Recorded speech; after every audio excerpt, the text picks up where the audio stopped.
दोस्तों, आज मैं जो कहानी आपके लिए लेकर आया हूँ, यह कहानी भोपाल की है कि कैसे एक हंसते खेलते परिवार को एक पिशाच ने बर्बाद कर दिया।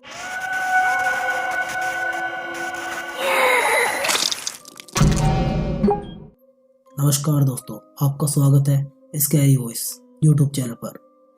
दोस्तों, ये घटना आज से लगभग 25 साल पहले की है, जब एक हंसता खेलता परिवार भोपाल में काम की तलाश में आया, जिसमें पति राजू, पत्नी सविता और 2 बच्चे बंटी और रिंकू थे। कुछ दिन तो राजू अपने परिवार के साथ अपने एक रिश्तेदार के यहाँ रुका, लेकिन जैसे ही राजू की नौकरी लग जाती, राजू ने एक किराए का मकान ले लिया जो कि काफी साफ सुथरा था। उस किराए के मकान के सामने एक पार्क था।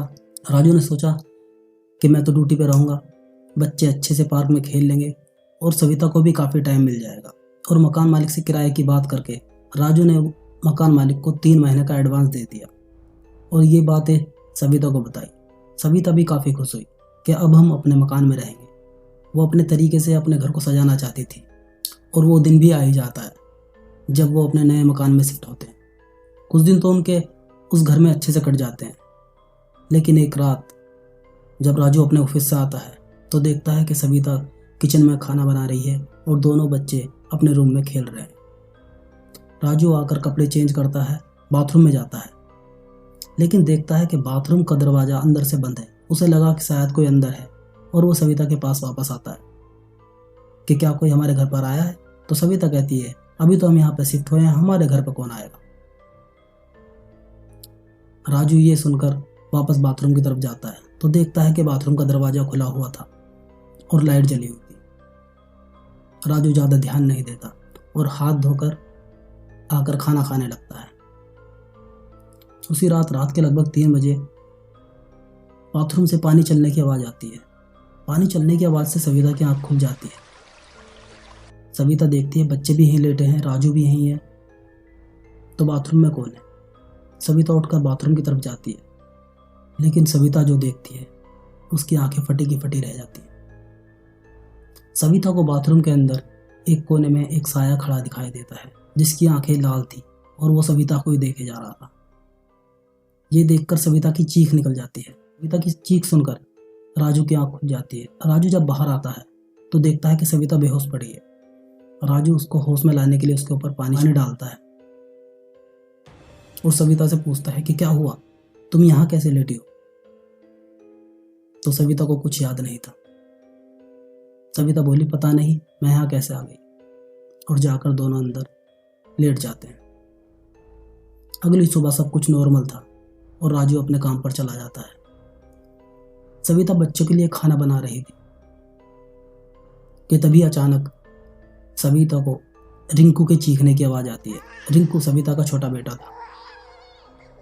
सविता किचन से भागकर कमरे में जाती है। सविता क्या देखती है कि एक काली परछाई ने रिंकू को हवा में उठा रखा है और रिंकू रो रहा है।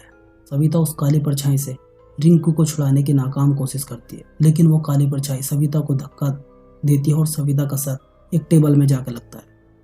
सविता वहीं बेहोश हो जाती है। जब सविता को होश आता है तो सविता को घर में दोनों बच्चे नहीं दिखाई देते। सविता हर जगह उन बच्चों को ढूंढ रही थी। कभी पार्क में जाती है, आसपास के पड़ोसियों से पूछती है, मगर कोई पड़ोसी नहीं जानता था क्योंकि ये अभी यहाँ नए शिफ्ट हुए थे। पूरा दिन सविता को बच्चों को ढूंढने में निकल जाता है। शाम को राजू घर पे आता है। सविता सारी बात राजू को बताती है। राजू भी काफी परेशान हो जाता है और बच्चों को हर जगह ढूंढता है। अब रात काफी हो गई थी। सविता और राजू हार थक कर घर आते हैं तो देखते हैं कि बंटी, जो कि बड़ा बेटा था, वो बाथरूम में बेहोश पड़ा है। सविता और राजू उसे उठाकर कमरे में ले जाते हैं, लेकिन रिंकू का अभी भी अता पता नहीं था कि रिंकू कहाँ है। सविता रोती रहती है। अब पूरी रात राजू और सविता को वो परछाई दिखती रहती है। कभी कमरे में खड़ी हुई दिखती है, कभी गेट पर, तो कभी बाथरूम से भयानक चीखने की आवाज़ आती रहती है।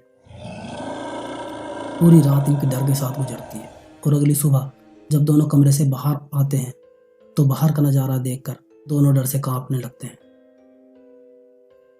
बाहर आकर देखते हैं कि बाथरूम में रिंकू का कटा हुआ सर पड़ा है और पूरे बाथरूम में खून है और बाथरूम में लिखा होता है कि मेरा घर खाली करो। अब ज़्यादा देर ना करते हुए राजू और अपने बचे हुए बेटे बंटी को लेकर भोपाल से सीधा अपने गांव चला जाता है और कभी भी भोपाल वापस नहीं जाता। कौन था वो काला साया, ये राजू कभी नहीं समझ पाया। तो दोस्तों, कैसी लगी आपको कहानी? प्लीज़ लाइक और कमेंट करके जरूर बताएं और ऐसे ही रोचक और डरावनी कहानी सुनने के लिए हमारे चैनल को सब्सक्राइब करें।